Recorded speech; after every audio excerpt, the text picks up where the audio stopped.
easy to play with an intensity that they are unwilling to match. Anybody touch the ball, they get knocked out today. This is where we take our respect. I'm being got to know.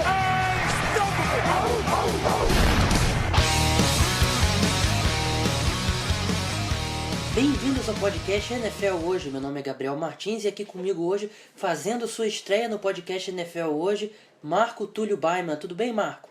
Tudo jóia, Gabriel. É uma satisfação estar participando também agora do podcast, que tem pouco tempo que eu estou participando da página NFL Hoje no Facebook. E vamos aí, estou preparado para manter o alto nível que o Zé e o Fred mantiveram aqui comentando, né?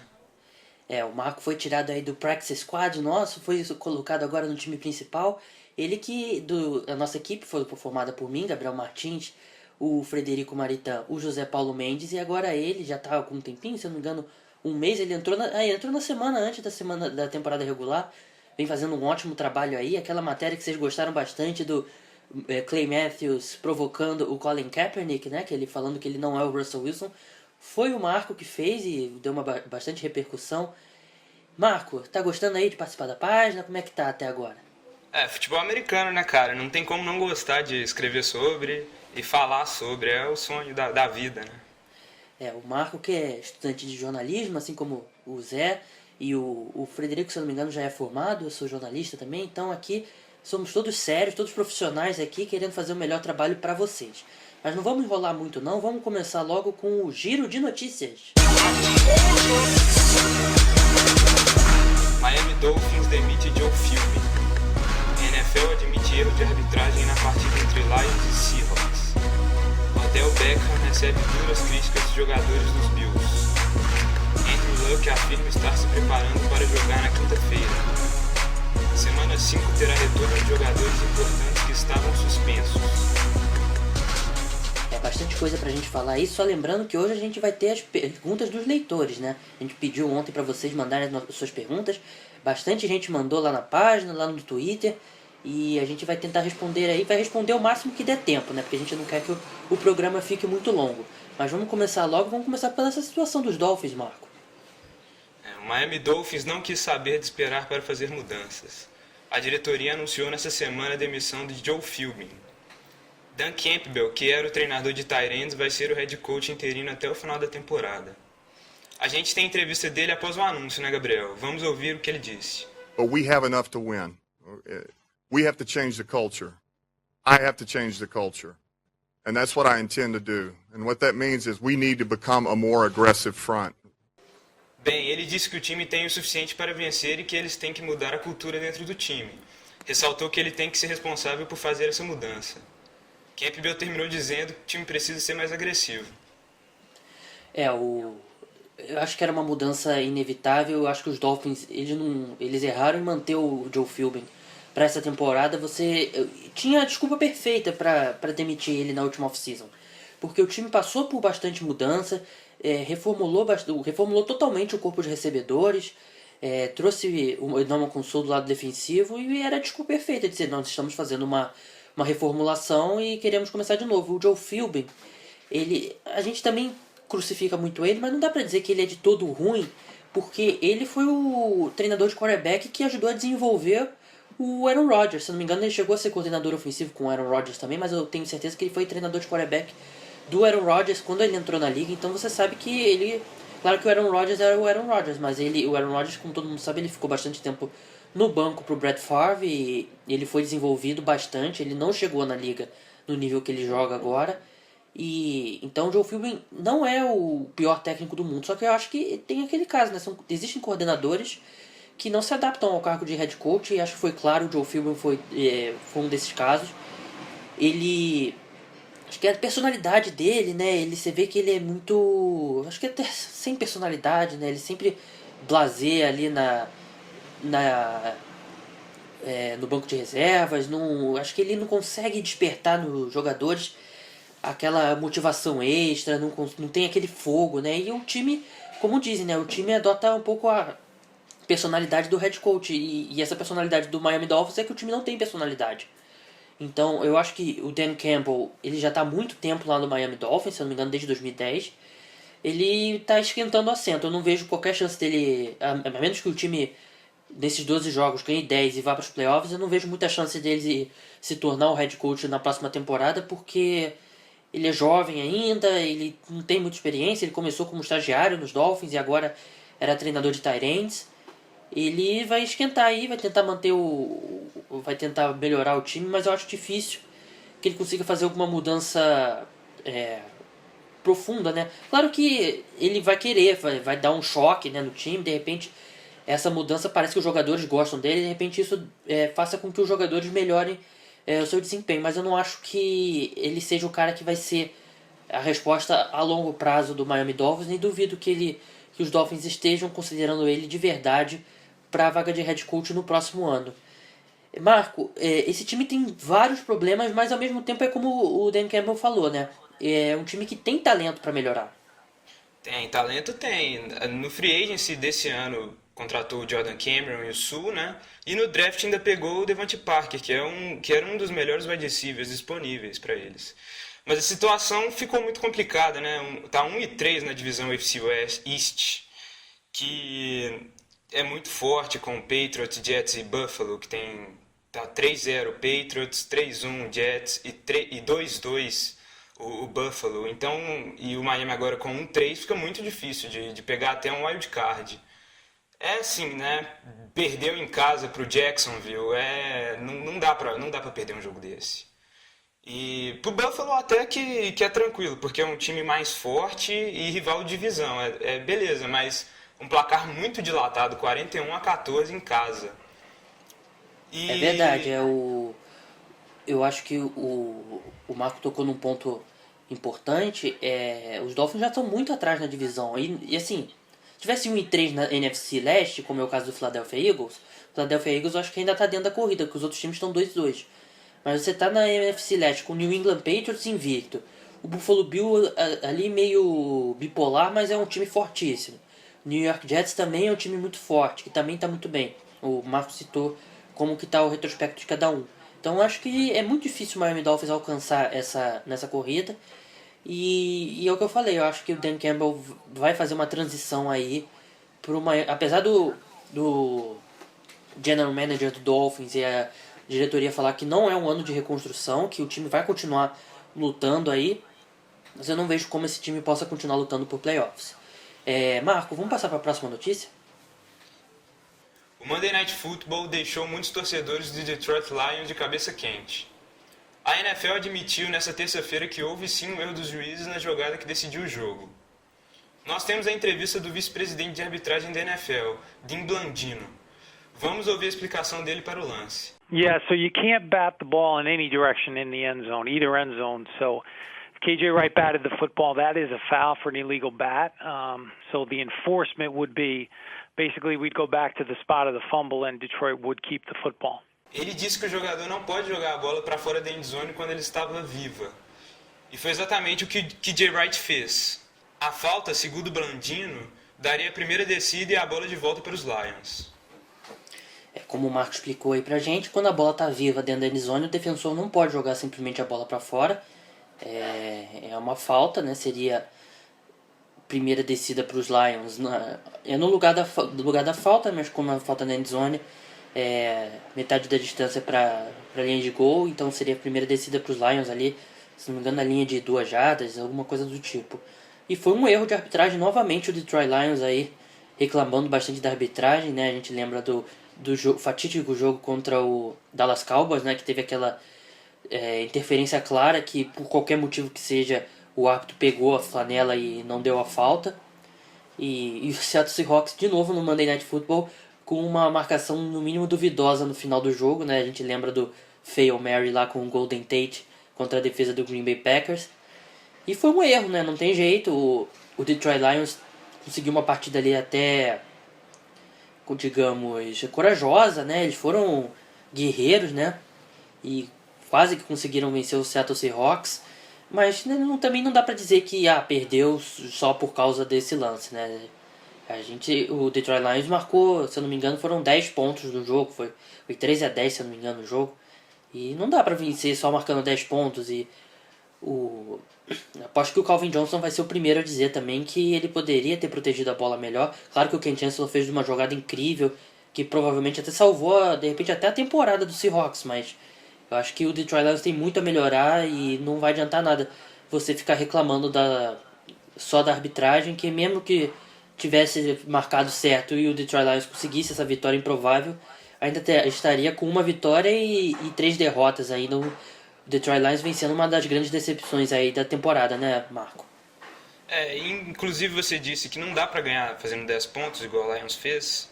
E lembrando que esses 10 pontos que o Lions fez, 7 deles o touchdown, foi um touchdown defensivo, não foi nem o ataque dos Lions que fez, foi o fumble que o Reed, defensive tackle, recuperou e levou para a endzone. É verdade, teve esse touchdown defensivo mesmo. Eu acho que eu estava até lendo agora um artigo no Pro Football Talk. Claro que a gente está saindo um pouquinho do assunto, mas até pedi a opinião do Marco sobre isso. Que o Megatron, né, o Calvin Johnson, não parece mais ser o mesmo, né? Ele não parece mais ter aquela velocidade que ele tinha, que fez ele o melhor recebedor da NFL. Ele tá parecendo mais aquele recebedor possession receiver, né? Que é aquele que recebe o passe e não consegue fazer muito atrás, depois da recepção. Será que a idade já está começando a pesar para ele, Marco? Olha, tem muito tempo que a gente não vê o Calvin Johnson fazendo uma jogada mais profunda, né? Recebendo bolas, aqueles jogos que ele tinha nas temporadas anteriores de mais de 100 jardas, 2 touchdowns, a gente não vê isso. Inclusive nesse jogo contra o Seahawks, ele teve 56 jardas apenas. Mas também contra a secundária, uma das mais fortes da liga, né? Que é a do Seahawks. Mas ele vem tendo esse desempenho ruim dele, já vem da temporada aí. Se eu não me engano, ele teve um jogo bom. Não lembro exato qual foi. Eu lembro porque eu tenho ele em um dos meus times do Fantasy, até na liga do NFL hoje.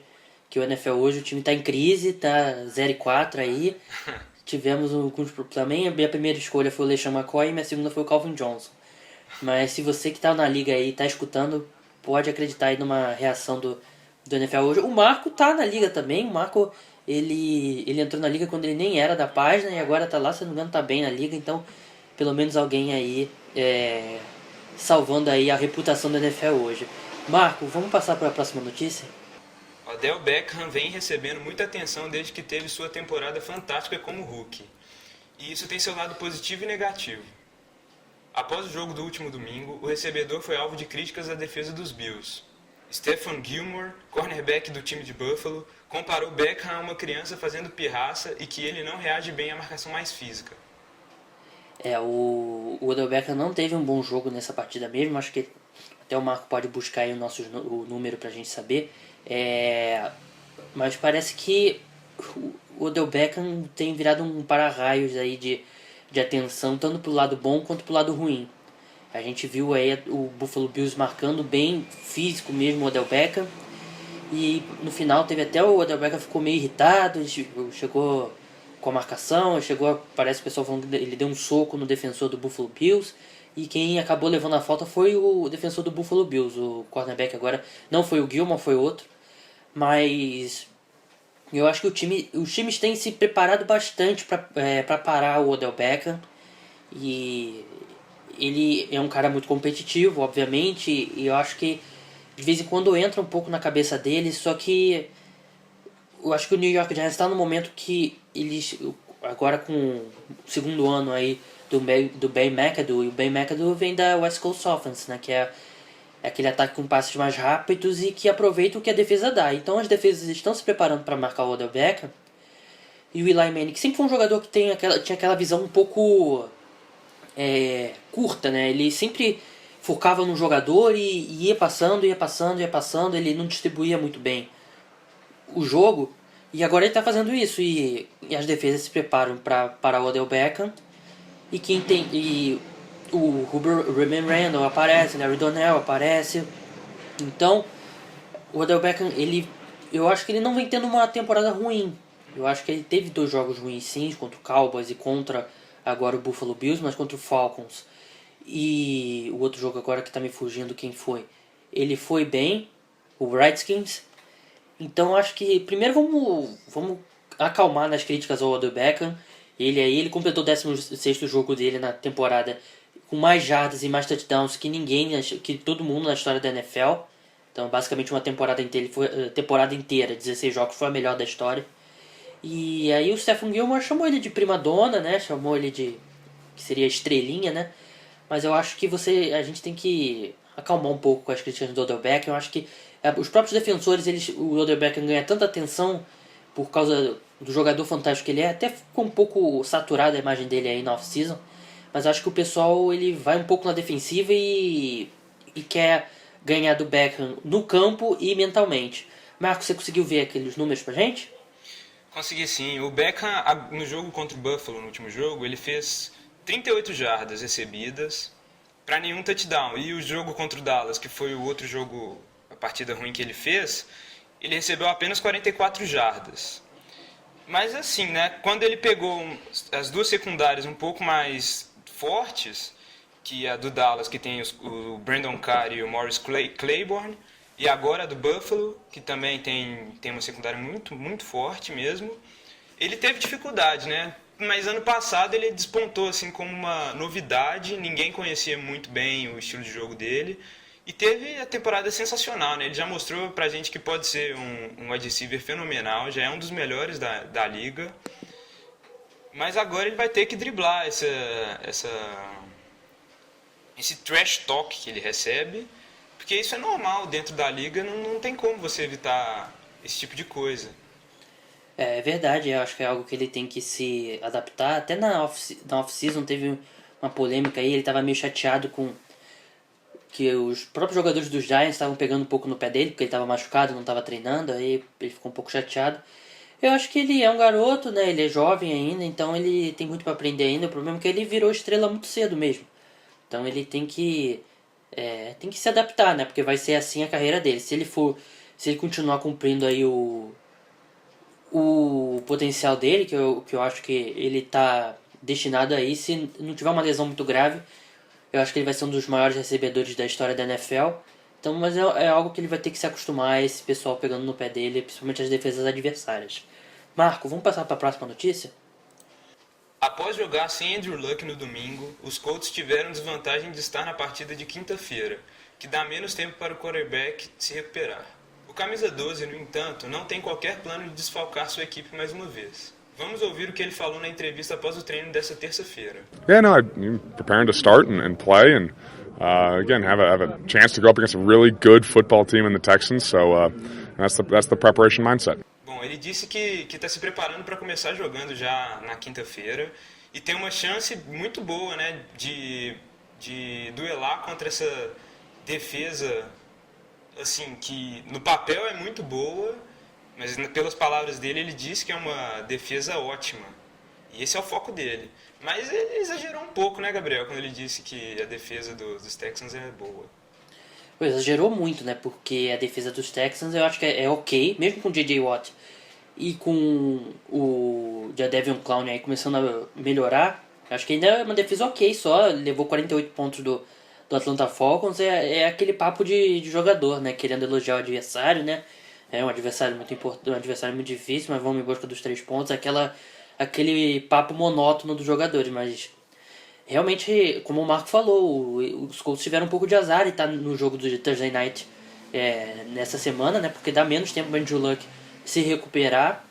E eu até brinquei na matéria da página que o Indianapolis Colts está invicto nas partidas sem o Andrew Luck desde que ele foi draftado, né? Tá 1-0. Você vê como é que não dá para confiar nas estatísticas sempre. O Andrew Luck é um pouco dos problemas dos Colts, mas assim, os Colts têm uma lista imensa de problemas.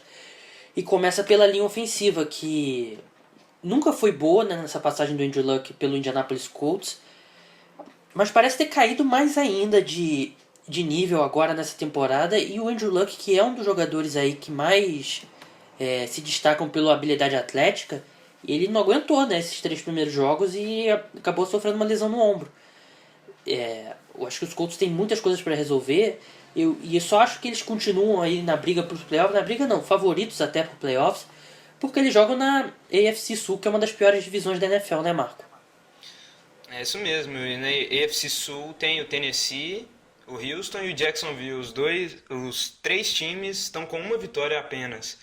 E o Colts, né, tem que Eu acho que tem que usar mais o jogo corrido, não tem jeito, mesmo com a defesa, com a linha ofensiva ruim desse jeito, tem que usar o jogo corrido, porque não vai adiantar você lançar quase 50 vezes num jogo, você não vai conseguir, você vai conseguir ganhar uma vitória, no máximo, na temporada. E tem que usar mais o Gore, que na última partida teve apenas 17 corridas, e sendo que o Luck nem estava em campo, era o Hasselbeck. E conseguiu só 53 jardas, né? Isso reflete a qualidade da linha ofensiva dos Colts. E pelo outro lado também, ali, só fugindo um pouco do assunto do Houston, o Foster também tem a mesma situação do Luck, que ele vem de lesão, teve uma partida, ele entrou poucas vezes na última partida do Houston, e agora vai tentar entrar novamente, mas com mais tempo de jogo agora contra os Colts.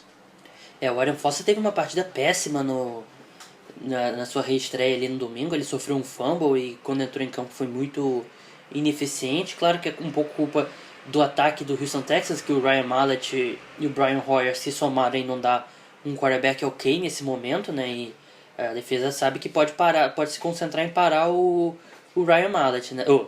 O Arian Foster. Até fico com um pouquinho de pena do Arian Foster e do DeAndre Hopkins. São dois jogadores espetaculares aí, mas a situação do quarterback lá, dos quarterbacks em Houston, os atrapalha muito.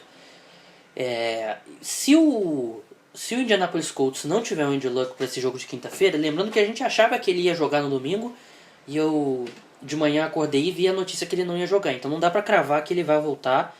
Ninguém nos Colts deu qualquer indicação de certeza que ele vai voltar. E eu acho que sem o Andrew Luck, eu acho que o Houston Texans pode vencer esse jogo. E de repente eles conseguem fazer o que o Jacksonville Jaguars não conseguiu. O Jacksonville Jaguars teve uma oportunidade de ouro de vencer os Colts lá no Lucas Oil Stadium e desperdiçou. E vamos ver se o Houston Texans aproveita aí, caso o Andrew Luck não jogue mesmo.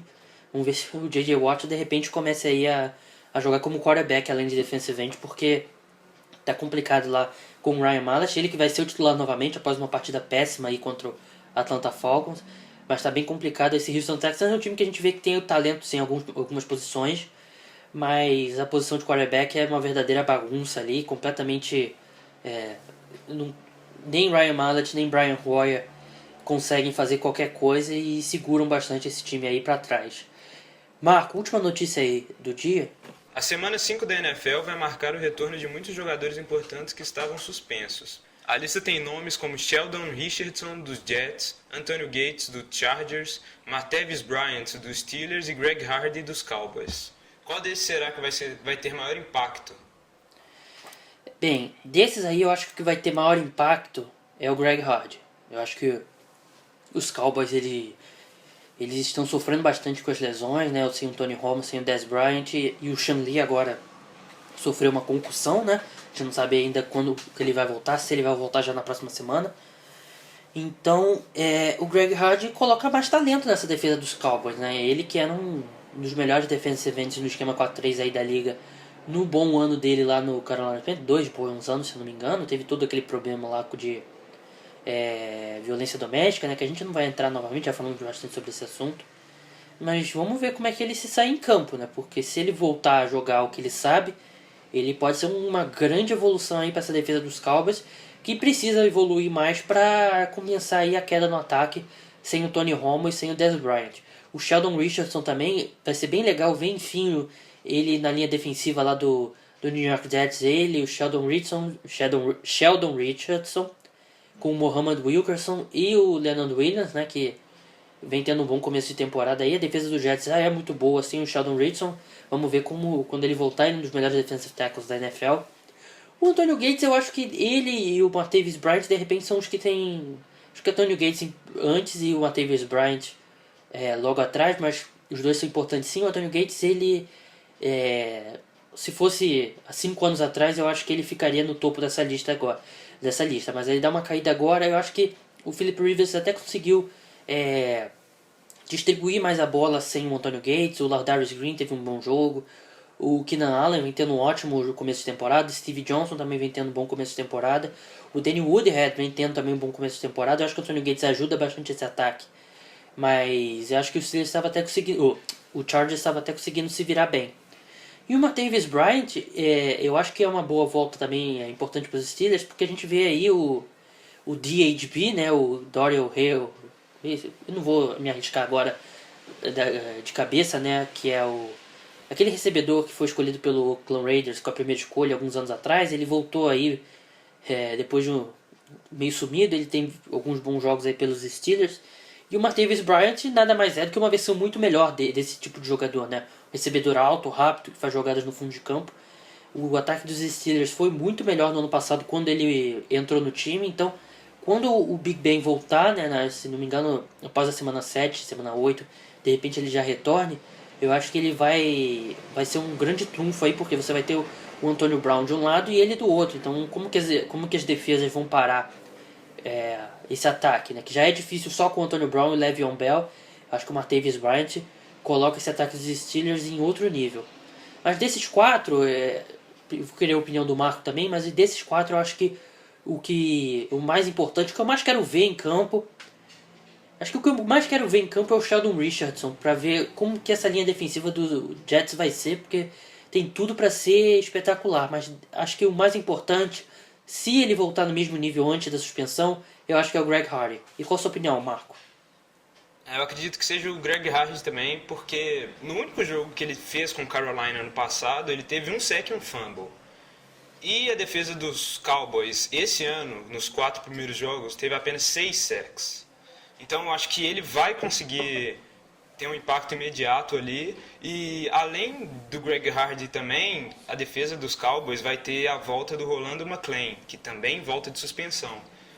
E vamos ver, né, se ela vai conseguir suprir a ausência do Tony Romo ali, conseguir parar os ataques adversários. E quem sabe fazer alguns touchdowns defensivos e descansar o ataque um pouco. Eu acho que o mais importante é justamente você dar uma margem melhor pro ataque, porque se o ataque tiver com o Brandon Whedon tiver que marcar 30 pontos para vencer um jogo, esquece, isso não vai acontecer. Então eu acho que a defesa fortalecendo, o ataque pode ser mais conservador e o Cowboys pode sobreviver aí até o retorno do Tony Romo. Marco, vamos passar para a nossa próxima etapa do programa, como a gente falou lá no começo. A gente pediu as perguntas dos leitores, eles mandaram várias aí pra gente. E vamos começar aí pela primeira pergunta. O Júnior Lima é outro cara. O Júnior Rodrigues de Souza perguntou qual time está sendo mais prejudicado por lesões. Essa a gente acabou de falar aí, é o Dallas Cowboys. Eu acho que você pode até encontrar times que tiveram um maior número de jogadores lesionados, né? Mas o Dallas Cowboys perdeu os seus 2 jogadores mais importantes, o Tony Romo e o Dez Bryant. O Dez Bryant para mim é o melhor jogador do Dallas Cowboys, o Tony Romo é o mais importante. E agora perdeu o Sean Lee, né, que vinha fazendo uma boa temporada aí, ele é um linebacker espetacular e não sabe ainda quando ele vai voltar. Se ele perder mais um jogo, é uma perda bem pesada aí pro Dallas Cowboys. Então acho que lesões não podem ser medidas muito em números, eu acho que tem que ser medida na importância dos jogadores. E acho que nenhum time perdeu jogadores por lesão que nem o Dallas Cowboys. Qual a próxima, Marco? O Bruno Lopes perguntou se os Ravens vão precisar correr atrás de recebedores para a próxima temporada. No momento, o principal recebedor do Baltimore Ravens está machucado, né, que é o Steve Smith. E a gente viu até no último jogo contra os Steelers, o Campanaro, que é um jogador de special teams, estava tendo muitos snaps como recebedor. Acho que agora sem o Steve Smith é o Alan Brown, que é o principal recebedor. O Brashad Perriman continua machucado. Então é um time que precisa desesperadamente de recebedores. Só que, Bruno, não sei se você é torcedor do Ravens. Se você é torcedor do Ravens, você sabe que o Ozzie Nilsson não é o tipo de general manager que vai atrás no meio da temporada por fazer uma troca daquelas blockbusters, né? Aquelas trocas surpreendentes. Então ele vai construir pelo draft no ano que vem. Com certeza ele vai estar de olho nos wide receivers. Então, se você espera que o Baltimore Ravens vá atrás aí para fazer alguma troca com algum recebedor top, isso não vai acontecer. Pode ser aí, eu não lembro de cabeça os recebedores que vão entrar no free agency na próxima semana. Eu sei que os recebedores tops, o Julio Jones, o AJ Green, o Dez Bryant e o Demaryius Thomas, todos renovaram o contrato, então esses não vão entrar no mercado aberto. Mas confia no Ozzie Nilsson, que ele é um dos melhores general managers, se não o melhor general manager da NFL. Ele vai saber aí reconstruir esse grupo de recebedores. Ele só, eu acho que ele até brincou, durante toda a off-season ele falou que não draftaria um recebedor e draftou com a primeira escolha o Brashad Perriman. E tá tendo um pouco de azar, né? Você não pode colocar toda a culpa no garoto, mas ele tá tendo um pouco de azar aí com as lesões.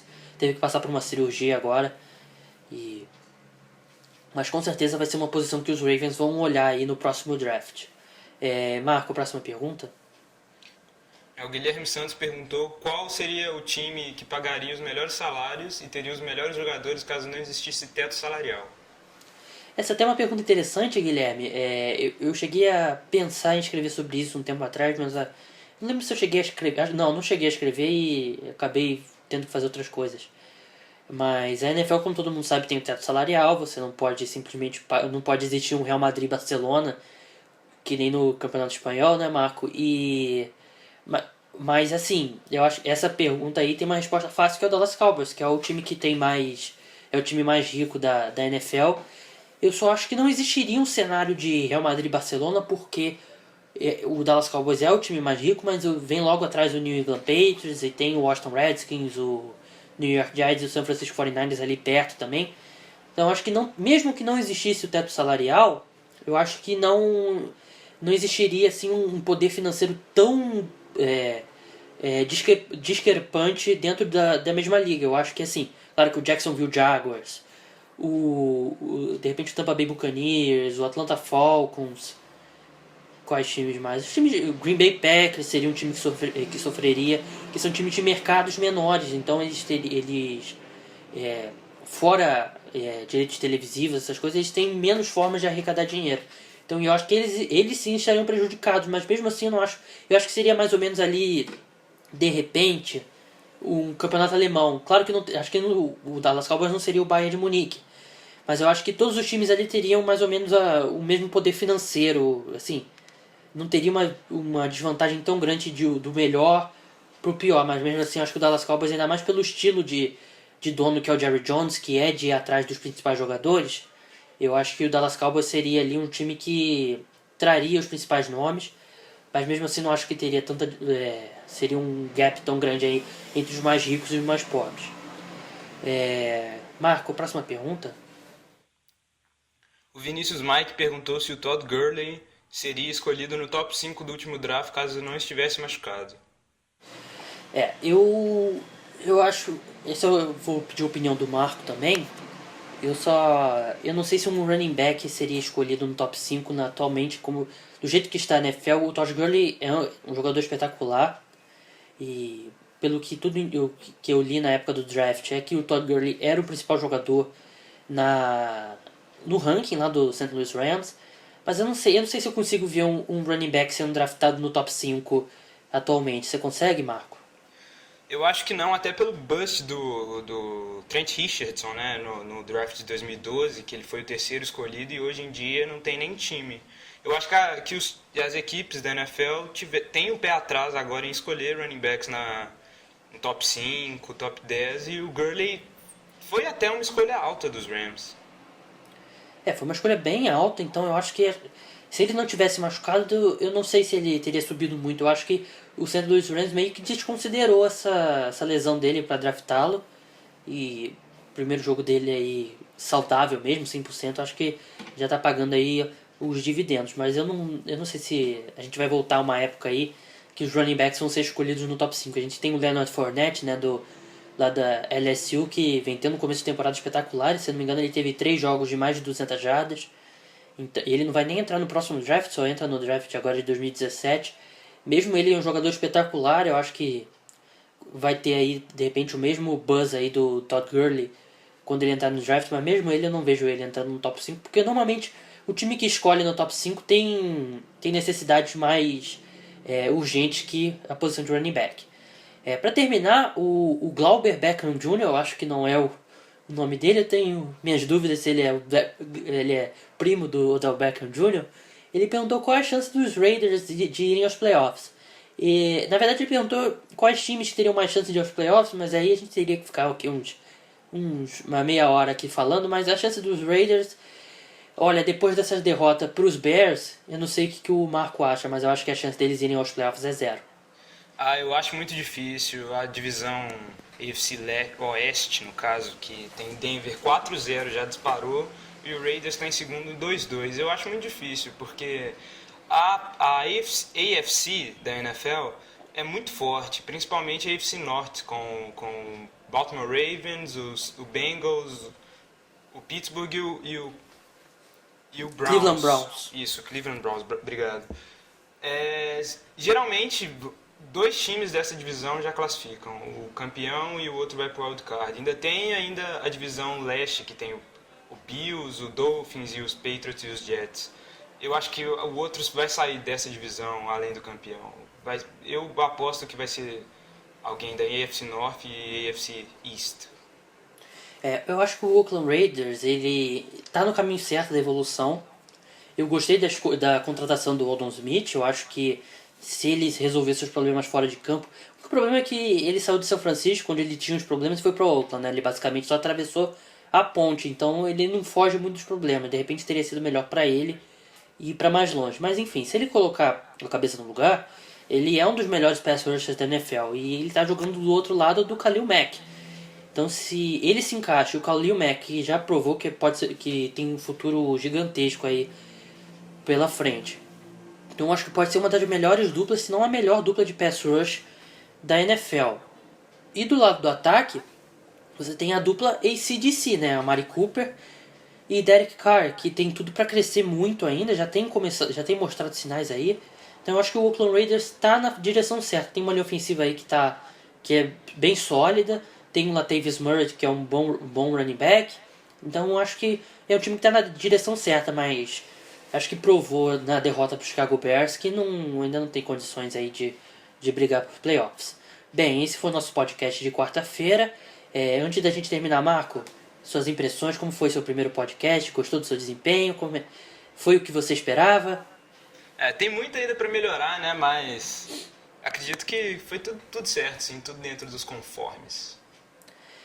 Bem, meu nome é Gabriel Martins, você esteve comigo e com o Marco Túlio Baima. Na sexta-feira a gente volta com o nosso programa que faz a prévia aí da rodada de domingo. A gente vai ter aí, provavelmente vai ser o José Paulo Mendes e a gente vai falar sobre todos os jogos, então não perca.